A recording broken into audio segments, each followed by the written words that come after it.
karibu sana mfuatiliaji wa Darajani 1905.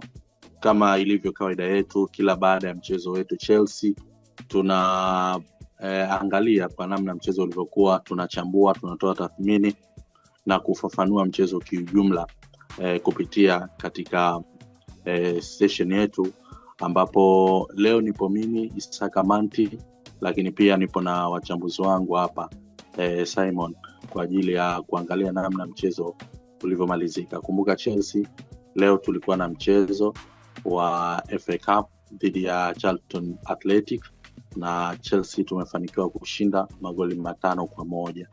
Na kama ambavyo tunafahamu, leo ulikuwa ni mchezo wa kwanza kwa Liam Rosenior, kocha mpya ambaye ametambulishwa majuzi tu kukinoa kikosi cha Chelsea, na leo ilikuwa karatasi ya kwanza. Simon,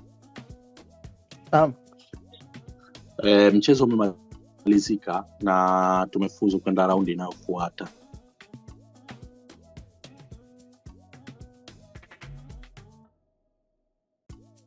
Yatia labda kwa mujibu wa kikosi ambacho kimeanza leo, unahisi kuna ishara yoyote labda kutakuwa na mabadiliko ya kiuchezaji uwepo wa Liam Rosenior katika kikosi cha Chelsea?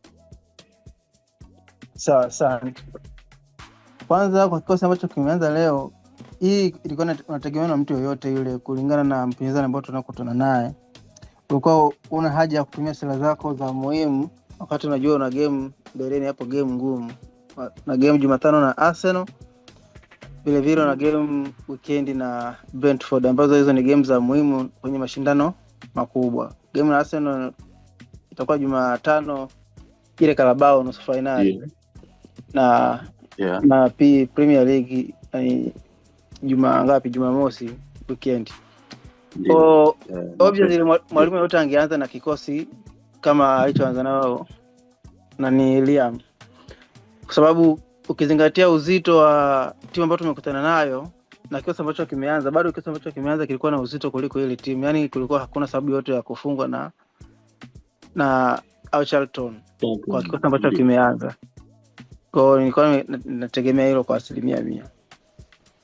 Lakini ukiangalia kwa namna tulivyo struggle kuweza kufungua account ya magoli leo, labda unahisi nini hasa ambacho kimetuchelewesha kwa aina mpinzani ambaye tumekutana naye, na kiasi ya kwamba baada ya kupata magoli tumekuwa na muendelezo wa kufunga magoli mengi na tukapata magoli 5? Tumepata shida sana kuweza kupata goli, imetuchukua mpaka dakika 40 na kuweza kupata goli la kwanza. Kwanza timu ilianza chini, yani atakuwa kwenye ile tunasema kwamba kuonesha utofauti mkubwa kati ya daraja aliyopo Charlton na Chelsea. Kwa dakika karibu 30 za mwanzo atakuwa kwenye kwenye uwanda huo wa kuonesha daraja. Hii unaweza kupeleka kwenye ni swala la kisaikolojia, kwa sababu kama mwalimu ameingia, watu wengi walikuwa wanategemea labda kila mchezaji ataweza kujitoa, yani kumuonesha mwalimu kwamba anastahili kuanza kwenye kikosi cha kwanza. Tungeshuhudia mechi intensity game kama mchezaji angetoa labda 110, lakini kidogo imeenda tofauti. Ukifuatilia ni kwamba kila mchezaji alikuwa anajaribu kuelewa kile ambacho mwalimu alikuwa anamuelekeza kufanya ndani ya uwanja. Kama ukizingatia uchezaji wa Chelsea leo na chini ya Maresca, kulikuwa na tofauti kidogo. Yani kulikuwa na vitu ambavyo ni tofauti, siwezi kusema ni kidogo, kulikuwa na tofauti kama mkubwa tu. Chini ya Maresca wachezaji walikuwa wanacheza wakati huo wana exchange position, yani unaweza kumkuta beki katoka kwenye beki yake muda kushambulia, unakuta kaenda mpaka kwenye sehemu ya namba 10, ama kawa inverted kaingia katikati. Lakini chini ya Liam naona wachezaji wana exchange zile spaces, yani kuna muda mpira unapigwa one touch, ile sakabwege ile unapigwa one touch, lakini kuna muda pia yani pale tunasema kwamba mpira unatembea, wachezaji wako stationary, yani mchezaji mnakaa mnampiga kama unapiga rondo, yani one touch timu inaondoka. Lakini kuna muda watu wana exchange position, yani unapiga unaama haraka unaenda kwenye position nyingine, unapokea pasi unapiga unaama haraka. Kipindi hicho mnapiga hivyo, lakini pia kuna Teddy Mandrana ambaye yupo unakuta anakimbia kutengeneza mazingira ya timu kuondoka au kutengeneza space ya timu kuondoka kwenye ugandamizo, labda kama watu wanafanyia pressing. Sasa chini ya Maresca tulikuwa tuoni hiyo kitu. Chini ya Maresca tulikuwa tunaona pattern, yani mpira unaanza kwa Sanchez, either apige pasi ambayo ni horizontal iende kwa beki, apige labda pasi iende kwa vertical iende kwa nani katikati atauhamisha, ataupeleka kwenye idara ya kiungo itachakata pale, itaangalia kama itapitia pembeni au itapitia katikati kwenye kushambulia. Sasa hii Liam, mnaona kwamba wachezaji kwa wanaenda, yani wanaenda kwa exchange space, yani unapata mpira, unapasia, unatafuta space nyingine ambayo iko wazi, unakaa kwenye space, yani katikati ya watu, wewe unapita pembeni, unapita kote. Kwa hiyo kitu ambacho nimeona cha tofauti kati ya uchezaji wa Maresca na Liam. Unahisi ndio kwa mara ya kwanza zile dakika 30 za kwanza kwa wachezaji, nahisi ilikuwa ni kitu kigumu sana, kwa sababu ni kitu ambacho hawajakizoea, na ukizingatia wachezaji pia wanatofautiana katika uelewa wa mambo. Yani hii imekuja kuonekana vizuri zaidi baada ya kuingia wale tunasema ni elite, alioingia Enzo pamoja na akina Sivao, walioingia pale, ukaanza kuona hii kitu ina operate. Kwa mara ya kwanza ulikuwa unaona Caicedo na Andy Santos pamoja na Fekundo walikuwa wanajaribu hiyo kitu, lakini kuna namna kama walikuwa wanafeli, kwa sababu kuna namna kama ulikuwa unaona Caicedo mpaka alikuwa anaamua apige kama box to box, wakati huo nani anabaki chini kama namba 6 ili yani ile 6 anayekaa chini, na namsemea Andy Santos aende kupiga box to box, kipindi hicho Caicedo anabaki kama namba 6 anayekaa. Kwa ile exchange ile pale ya kupiga zile one touch ilikuwa ni ngumu. Hapo unaweza kaelewa, kwa sababu Caicedo sio mtu wa hivyo sana, sio mtu wa one touch, tutasema ile kama ni mashine, yani mpira avuruge, lakini kupiga za one touch haraka ni kitu ambacho ni kidogo kinamsumbua. Alipoingia Enzo ndo kaanza kuiona hiyo kitu ina operate vizuri. Na kitu kingine hicho kiona kitenda cha tofauti ni kwamba alianza kama na back 4, yani Belhato kama left back, ndio Tosin na Badashile kama mabeki wawili katikati, pamoja na Achepo kama right back. Lakini ukiangalia utofauti wake na Maresca ni kwamba Maresca mabeki mmoja alikuwa inabidi au inverted, aingie katikati, aungane na kiungo mmoja, afu kiungo mmoja na ama kwenda mbele kusaidia kwenye ushambuliaji. Lakini kwa Liam ulikuwa na tofauti, yani Caicedo na Andy Santos walikuwa wanacheza kama double pivot, yani wakawa pale chini wote, alafu anabaki na mabeki watatu, alafu beki mmoja anaenda juu kabisa, ni either aende kwenye position kama ya winga, kumruhusu winga moja anaingia katikati kuungana na mshambuliaji, ama kama ikitokea movement ambazo tunasema kwamba ni unexpected, unakuta beki yupo kwenye position kama namba 10 au yupo karibu na mshambuliaji. Na mara nyingi tulikuwa tunaona Belhato alikuwa anafanya hivyo vitu. Time muda mwingi ulikuwa unaona yuko juu, either yuko kule afu anamwacha Garnacho anaingia katikati, yeye anabaki kule kama winga kule hivi. Kwa ndio utofauti ambao tumeona kwa haraka. Ilikuwa ni ngumu kwa dakika 30 za kwanza wachezaji kuzielewa na kuweza kuimplement effectively. Lakini the way the game ilikuwa inaenda walikuwa wana capture mdogo, na ulivyoona alivyoingia Enzo ndio aliweza kutafsiri hiyo philosophy vizuri kabisa, na mpira ukawa unafua kwenye njia zake. Okay, nimeona tumetengeneza nafasi nyingi sana ambazo Estevao, Enzo, Liam Delap ambapo tumeshindwa kuzitumia.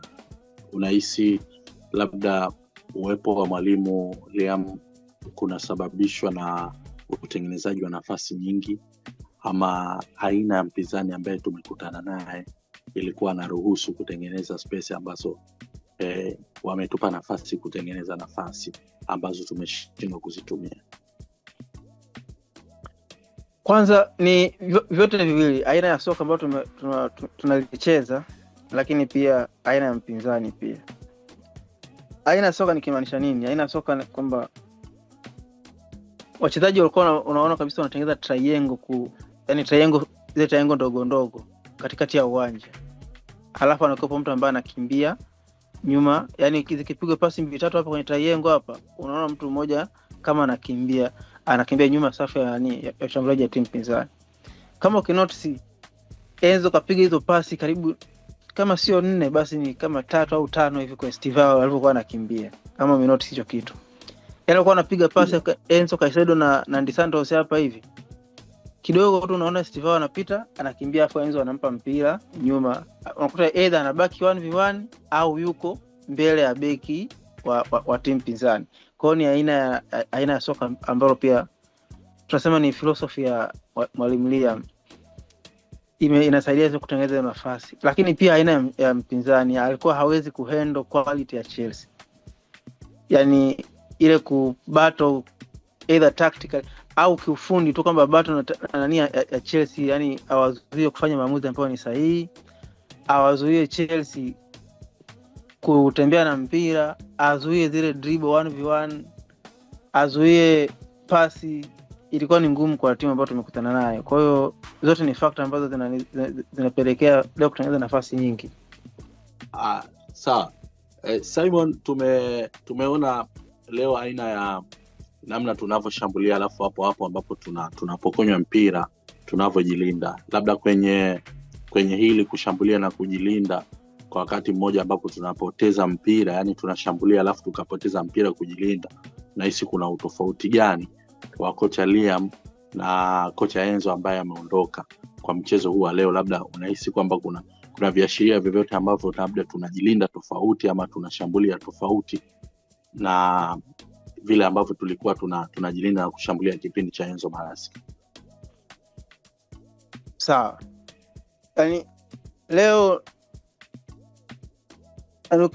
ukiangalia namna kujilinda na kushambulia kwa chini ya Liam, yani unaona kabisa kuna watu 5 kwa ajili ya kujilinda, lakini pia kuna watu 5 kwa ajili ya washambuliaji.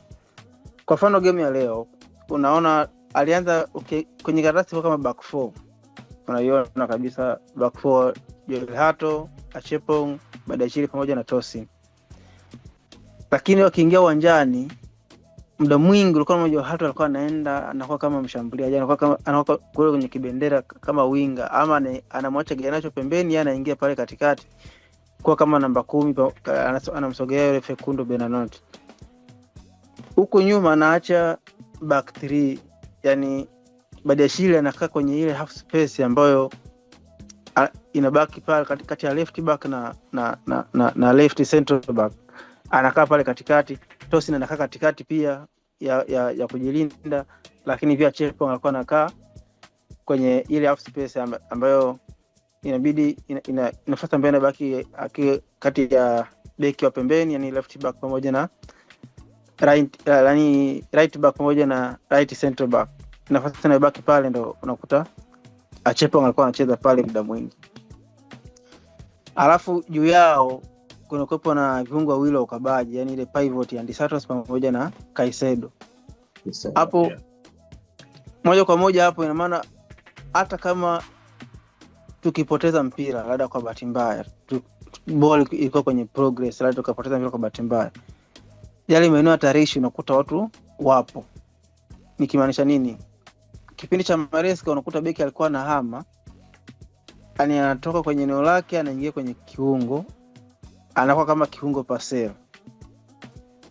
Kiwa tunaanzisha mpira, huyo beki anaanza kama beki, lakini mpira ukishavuka tu, yani ukishavuka kwa beki katikati, yani anaingia katikati, anakuwa kama kiungo passer. Kwa hiyo ile gap ambayo unakuta anaiacha kule hivi pembeni kule hivi, tukipora mipira ida katikati, ama tukapora mipira tulikuwa tunafanya ada transition, tukapora mipira zile wakipiga kwenye ile space ndio zilikuwa zinatumiza sana. Angalia game nyingi, hata game za Bournemouth, yani wakipiga mpira wakipiga kwenye ile space ambayo unakuta beki amehama pale hivi ni kamba. Angalia game na Brentford, pasi ya ilikuwa ni Anderson, yule Jordan Anderson alipiga sehemu ambayo alikuwa amehama Marogusto, ameingia katikati, ikamkuta nani pala, akampindua Tosin kamba. game na Fulham, game ya kwanza kuna magoli kama mawili yakataliwa, yalikuwa ya namna Yes. hiyo. Yani ilikuwa na kinyang'anya mpira kipiga tu kwenye ile space ambayo beki ametoka pale kwa inverted kwa katikati, kwa tunaumia. Kwa hiyo kwa mfumo wa Liam ni kwamba ndio beki hayupo pale unakuta kapanda, lakini kuna mtu ambaye yuko kwenye half space. Kwa hiyo uweze kufika kwenye box ile lazima umvuke mtu. Sio unaona kama kuna tofauti hapo. Yaani kipindi kile mchezaji ikipigwa pale hivi moja kwa moja anaenda kutana na center back, anampindua. Yaani kuna center back kwenye box. Pale akimpindua either center back afanye makosa, unakuta ni penalty, unakuta ni tuta, ama akimpindua center back akapiga ni goli ama Okoye Sanchez. Lakini hii hapa kabla hujafika kwenye box, hapa kwenye half space unakuta kuna mtu. Licha hivyo ukitaka upitie katikati hapa unakuta kuna beki moja katikati, lakini pia kuna viungo wawili ambao wanatengeneza pivot hapa chini. Kwa hiyo unakuta kwa mazingira fulani, kwa discipline ya kujilinda iko sawa, naona kabisa yuko perfect kwa discipline ya kujilinda. Hata discipline ya kutoka na mpira pia yuko, kwa sababu una namba sawa, namba watu watano ambao mara nyingi timu pinzani wanakuja kupress na watu watatu.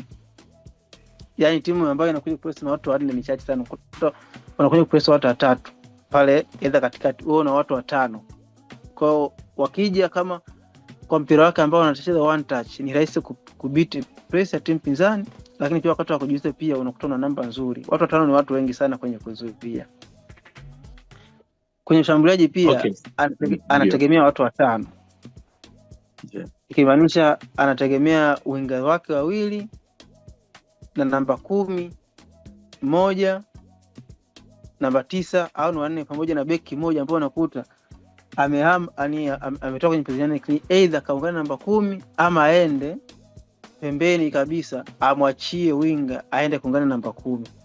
Kwa hiyo kama kumwachia winga ameenda kuungana namba 10, ina maana kwenye box unakuta na watu watatu. Yaani una namba 9, una namba 10, lakini pia una mtu mmoja ambaye ametoka kwenye position yake, either kama ni winga ama ni beki, unakuta yuko naye kwenye maeneo karibu na box.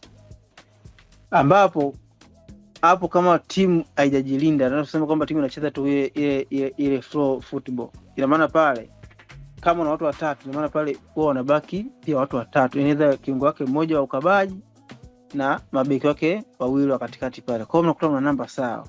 Kwa hiyo mkibiti tu kidogo tu mpo kwenye position nzuri ya kuscore mpira.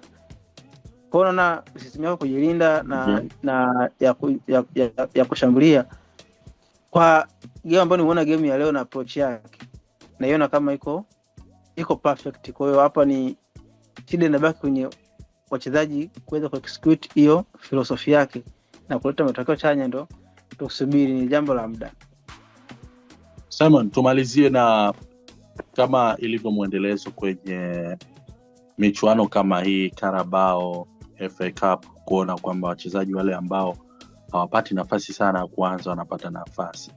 Leo tumeshuhudia kama Jaren Hato, tumeshuhudia Magui, lakini pia kwa Gittens. Labda uwezo wao kwa namna ambavyo wameanza chini ya Liam, unahisi labda kuna chochote ambacho pengine wanaweza kuprove kwa mwalimu kuweza kuingia kwenye kikosi, ukizingatia mwalimu ndio amekuja, ama unahisi bado vile ambavyo tumewazoea, licha kwamba wanapata nafasi lakini wanashindwa kuonesha chochote ambacho kinaweza kikamshawishi mwalimu labda kuwatumia kwa mechi zinazofuata? Wachezaji siwaoni wakiingia moja kwa moja kwenye kikosi kile ambacho tumekizoea, ambacho tunasema kwamba ile elite ya Chelsea au ile kikosi A cha Chelsea. Sioni kama wakiingia moja kwa moja. Kwanza ni yani potential nayo, ila experience ndo wanazidiwa mbali na hawa ambao wanaanza. Na ukitaka kuona hicho kitu, hata angalia hata kipindi game inachezwa zaidi ya 30 za hata tuseme tu kipindi cha kwanza chote, kipindi wapo wenyewe waweze kucontrol game, walishinda hata kucontrol game. Yani ndio tumepossess kwa asilimia kubwa, tunapiga pasi, tunafanya nini, lakini tulikuwa tuwaweke wapinzani wacheze the way sisi tunavyotaka sisi, ila wapinzani kwa wanatulazimisha sisi tucheze, yani tucheze wanavyotaka wao. Yani kama ni pasi basi tupige eneo letu, tukifika huku watatumia mabavu, watatubiti. Tulishindwa kutumia quality yetu kubiti yale mabavu yao ambao wanatumia. Yani hata zile rafu zao ile intensity, kuna namna unaweza kutumia tu quality kuibiti ile intensity. Lakini tulishindwa kuitumia ile pale mpaka pale alipoingia Enzo pale pale kwenye namba 10, akaingia na Estivao kule, ukaona kabisa kwamba kuna gap kubwa kabisa kati ya Chelsea na Charlton. Kosa wao wakiingia ni matter of experience ndio itawanyima kuingia pale. Lakini kitana experience, lakini hata quality pia ni wanazidiwa na first 11 wa Chelsea ambao wamezoeleka. Though wana training kiwanja kimoja na mazoezi ambayo wanapata ni mazoezi ya wote wamoja. Kwa hiyo mtu ku step up kuingia ni kitu ambacho pia sitoshangaa. Sasa Joel Hato ni mtu ambaye akija kutulia, kwa sababu unamuona ni mtu ambaye anapanda shuka. Yaani anapanda na shuka na ana desire. Kwa hiyo kinacho miss pale ni kitu cha kisaikolojia tu, ambacho akijua muda gani sahihi wa kupiga pasi sehemu fulani, muda gani sahihi wa kuhold, muda gani sahihi yaani ufanye chochote kusudi timu ifaidike na kile anachokifanya. Naona atampa Kukurea bato nzuri sana. Ila kwa sasa bado yuko juu yake. Kwa sioni watadevelop hivyo, hata kwa baadaye kidogo watakuja kuingia kwenye kikosi. Lakini sio kwa sasa.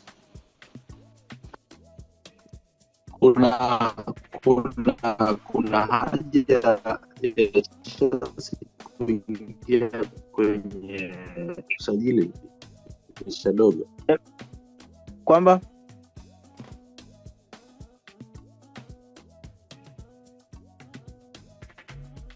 Hello? Nakusikia Simon. Naam, napenda kusikia hapo. Na kuuliza kuna haja ya Chelsea kuingia kwenye usajili dirisha hili la Januari? Kuna haja 100%. Sasa kwenye eneo gani ambao unahisi kuna haja? Yes. Eneo la kujilinda. Yaani kwa mfumo ambao anaocheza Liam huo. Sawa. Unahitaji beki ambaye anaweza kukaba space kubwa ya uwanja.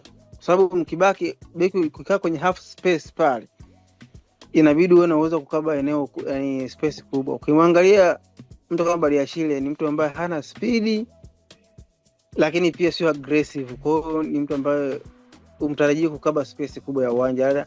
Utakuwa tu comfortable kama mtakuwa mnaanzisha mpira akiwa na mpira mguuni pale. Atakapopiga pasi ikifika kwa mtu ndio utakuwa comfortable. Lakini kama ndio ile tumefanywa turnover, utakuwa matatizoni kwa sababu hana speed, lakini pia sio aggressive. Yaani sio kama mtu kama Colwill. Yaani unamwangalia mtu kama tuseme kwa mfano Ruben Diaz au ile Jusko pale Man City pale, wakiwa mabaki watatu pale hivi, unamuona ila anapopiga tackling, akichukua mpira ndio anapopandisha, yaani unaona huyu mtu anaweza kukaba space kubwa, kwa inakuwa ni advantage kubwa sana. Lakini kwa Chelsea pale hatuna. Hata na beki ambao baada waamue kukaa na wewe man to man, mtu kama Chalobah kama kaa wewe man to man, anaweza. Fofana anaweza kukaba space kubwa kwa sababu yuko aggressive, lakini pia ana speed, anakimbia, anafanya nini. Lakini injury record yake haikupi guarantee hiyo. Kwa tungekuwa kwamba tuna guarantee kumpata Fofana ambaye yuko fit pamoja na Colwill ambaye yuko fit, tungeweza kugamba kwenda hivyo. Lakini kama hawa watu wenyewe afya zao ni changamoto na mfumo ambao wanataka kucheza huo, inabidi tupate beki ambaye mithili ya Van de Ven vile, yaani mtu ambaye anaweza kufanya recovery kwa kasi sana. Itatusaidia sana. Lakini kwa ambao tuko nao recovery ni changamoto kweli. Okay, ni kushukuru sana Simon na mfuatiliaji wa Darajani 1905. Ndivyo ambavyo tunakamilisha session yetu ya mchezo wa leo wa FA Cup, ambapo Chelsea tulikuwa na kibarua dhidi ya Charlton Athletic na tumeshinda magoli 5-1. Tukutane tena kwenye session ijayo, kwa maana Jumatano ndio mchezo unaofuata dhidi ya Arsenal kwenye nusu fainali ya Carabao Cup nchini England. Na kwa sasa nikutakia ufuatiliaji mwema wa session zetu kupitia katika Darajani 1905. Bye bye.